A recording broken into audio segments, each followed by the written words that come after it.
Oh, sige. Una niyang topic is about polygon sa review. Review sa ta. So, what is polygon? Polygon is Polygon a closed sided plane figure bound by line segments that that meet only at their end point. So, meaning, same sa ako gi-explain last time is, for example, this one, a triangle. So, this is one of the example of a polygon, meaning, wala siya gap. Na siya side, na siya vertex, and angles. Ha?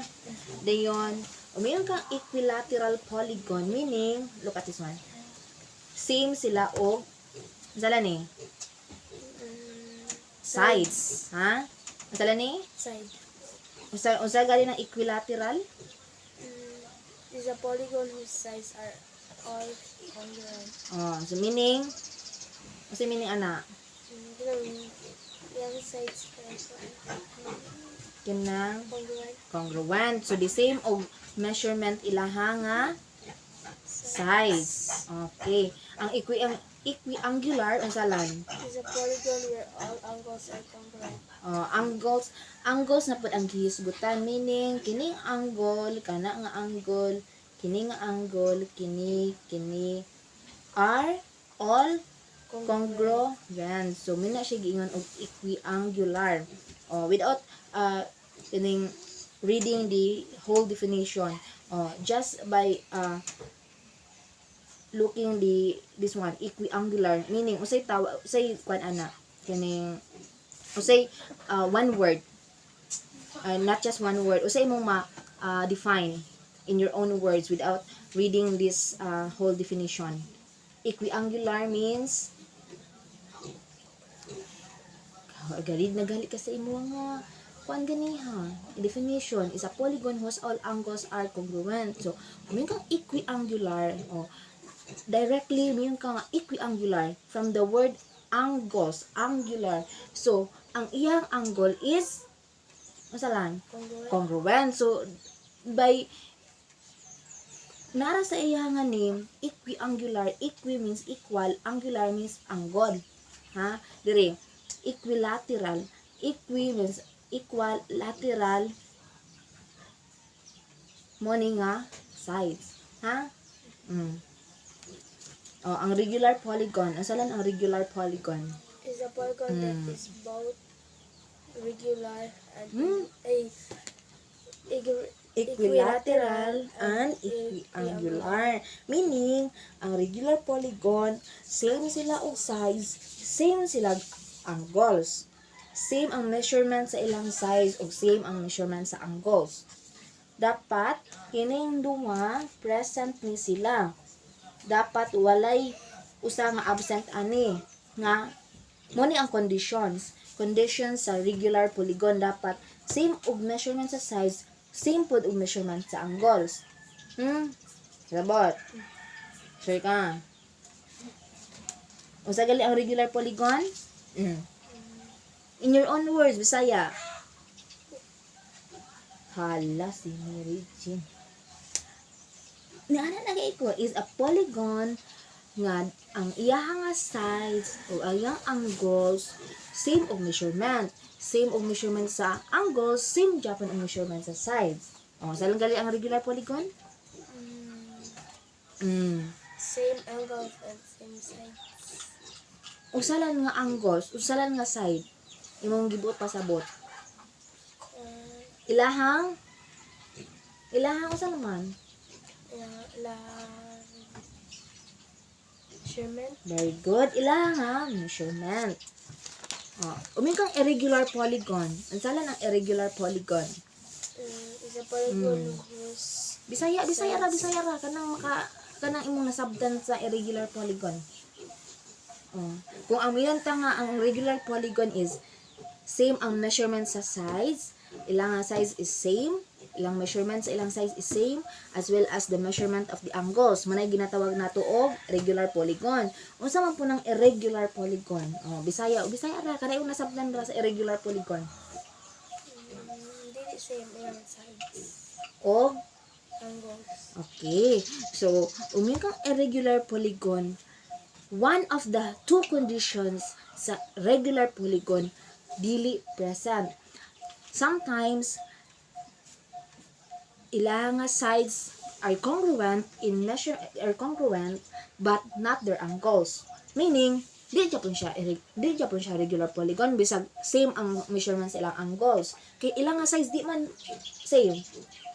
Napay times nga ang angles mo dili same og measurement og ilang nga sides same. So meaning dili japon siya irregular polygon japon siya kay na may usa nga dili present sa ila. Sabot ka? Nagets ra ka? So, mayroon kang irregular polygon, one of the conditions nga kining the same ang ila nga angles but not their size. Usahay po, the same ang ila nga kining size but not their angles. Nasabot ka? So, gini. Asa man diri ang regular polygon? Itudlo. Kani. Kana. Triangle. Ang irregular polygon. Tagal. Kana. Kani. Dayon. Pani. Kini. Kare. Irregular ini. Yes, irregular. Kay length ani is not the same here. Very good. Now, let's go to sa ilang mga measurement sa kining polygon. But before that, let's kining determine or identify the sides of each polygon. So, pila man ka sides ang triangle? 3. 3. Ang quadrilateral? 4. 4. Ang pentagon? 5. Ang hexagon? 6. Ang heptagon? 7. Ang octagon? 8. Ang nonagon? 9. Ang decagon? 10. 10. Sige, ako mo state sa number of sides, then you will be the one to identify if what name ana nga polygon. Sige. What do you call a polygon having 7 sides? Heptagon. Very good. 8 sides. Octagon. Very good. 4 sides. Quadrilateral. Very good. 5 sides. Hexagon. Pentagon. Very good. 10 sides. Decagon. Very good. 9 sides. Hexagon. Very good. So, kabalo na ka. Okay na. Now, let's go to the measurement sa measurement sa mga regular polygon. So, in determining the measurement of the regular polygon, we have this formula, which is n minus 2 times times 180 degrees. Muna siya ang formula on how are you going to identify the measurement of the regular polygon, the measurement of its interior angles. Interior angles, sum of its interior angles rather. Pagets ka? Okay. So from let's start first with the triangle. Okay, triangle. So, pila man ka size. Kini nga n talk about the number of sides. Masala ni? The number of sides. Okay. So, here. Pila man ang number sa sides sa triangle? 3. 3. So, let's substitute n by 3 minus 2 times 180. Pila naman na ron? So, 3 minus 2? 1. Multiplied by 180 degrees. Pila? 1 times 180 degrees.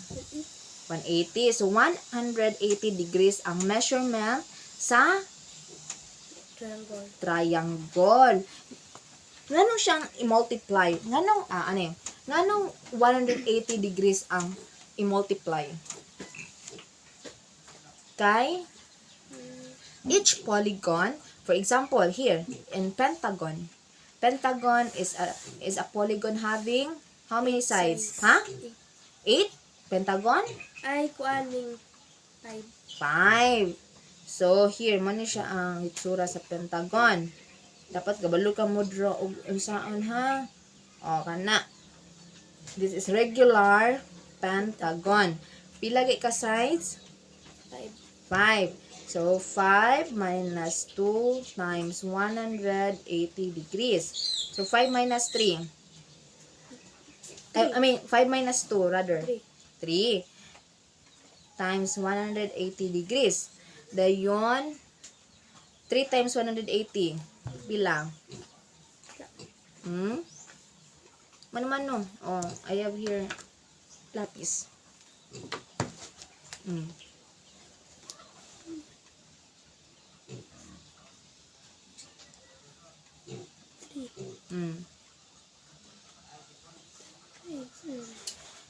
3 times 8. 12. Ay. So good.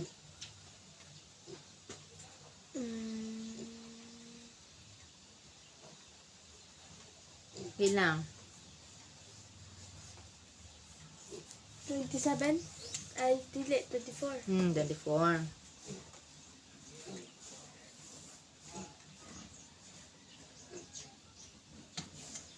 540. 540. Very good. So, 540 is the sum of the interior angles of a pentagon.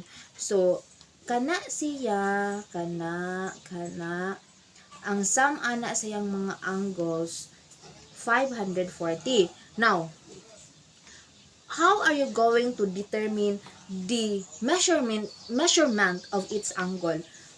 Diba? Kining 540, sum na ni siya, kinatibukan na ni nga measurement sa iyang angles.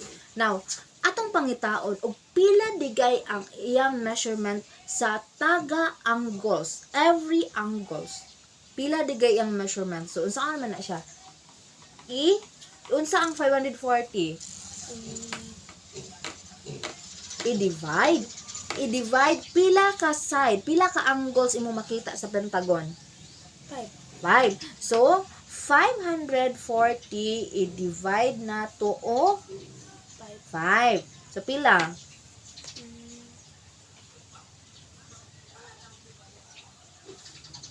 Kabalo kami na ni. Mo divide. Na nga kuan. Method. Padlis. Ala, magbadlis-badlis kag 540. 540 ka badlis? Ana ra. Diba, ina na. 54. Diba, 5. Lantawan ni mo dire sa dividend. This is what we call dividend. Kining 5 is what we call divisor. Muna siya ang i-divide. Dayon, 5. Lantawan ni mo ang 5, ma-divide ba sa 5? Oh, pila? Sige, 5 i-divide og 5. 1. So, mo butang ka diri og 1. Now, kini siya, imo na siyang i-multiply.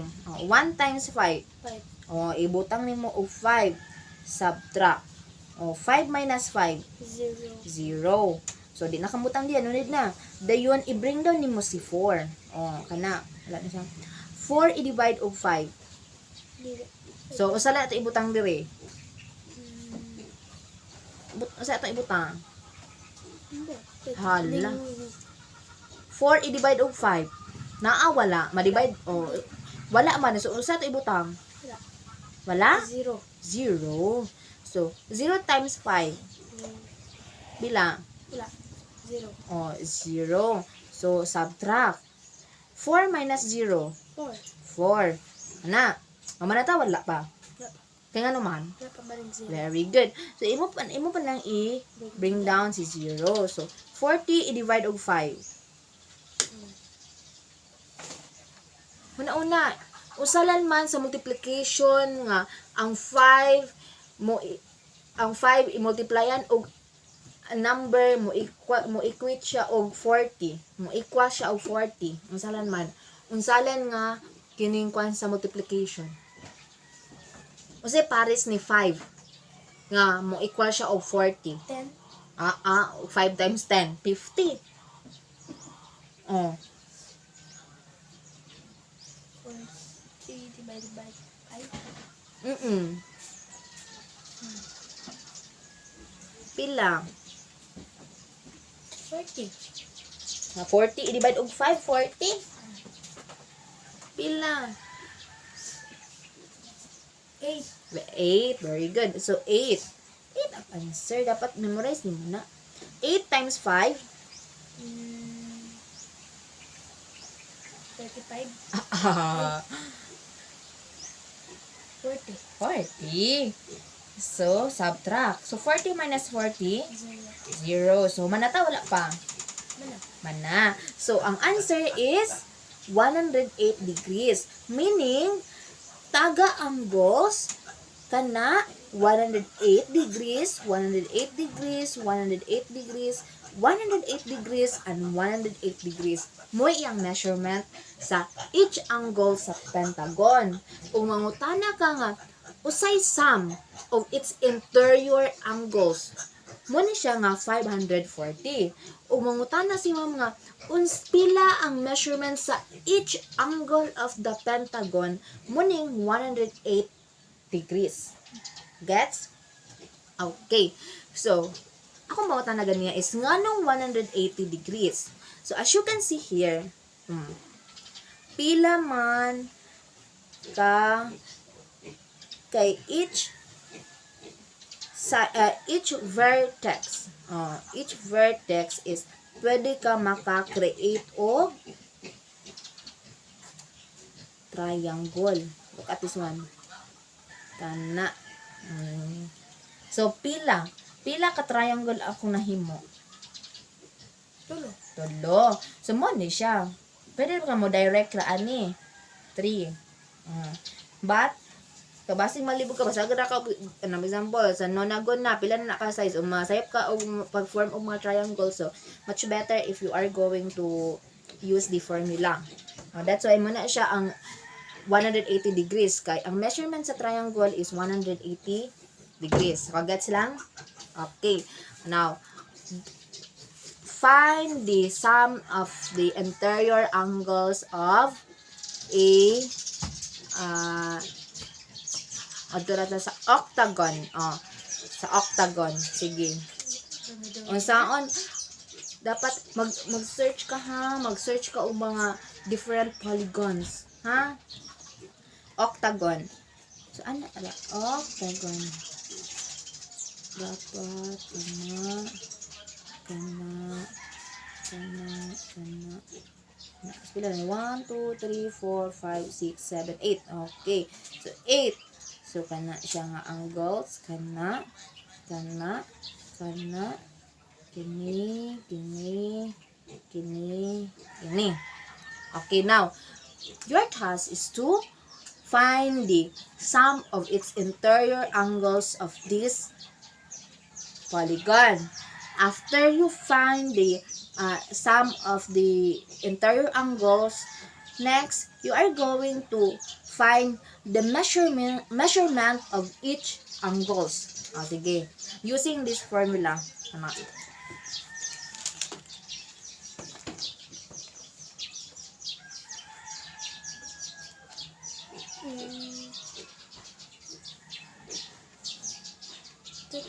Octagon.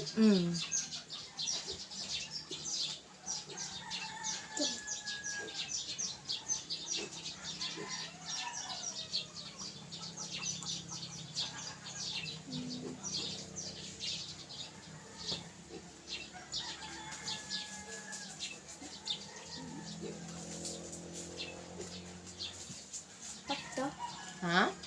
Lagi padayon ra.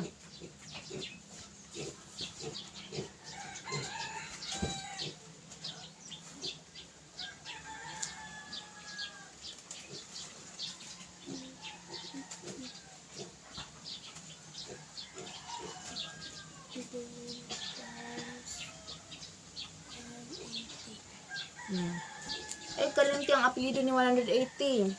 Degree. Degrees. With S. Oh. Sige, mano-mano.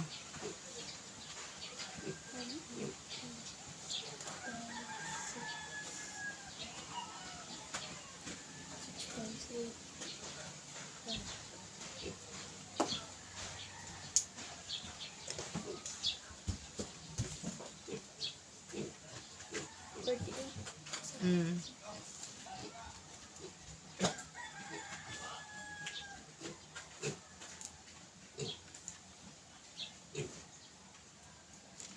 Pila? 180. Oh, so 180. 1080. Oh, 1,080. Nasaan na?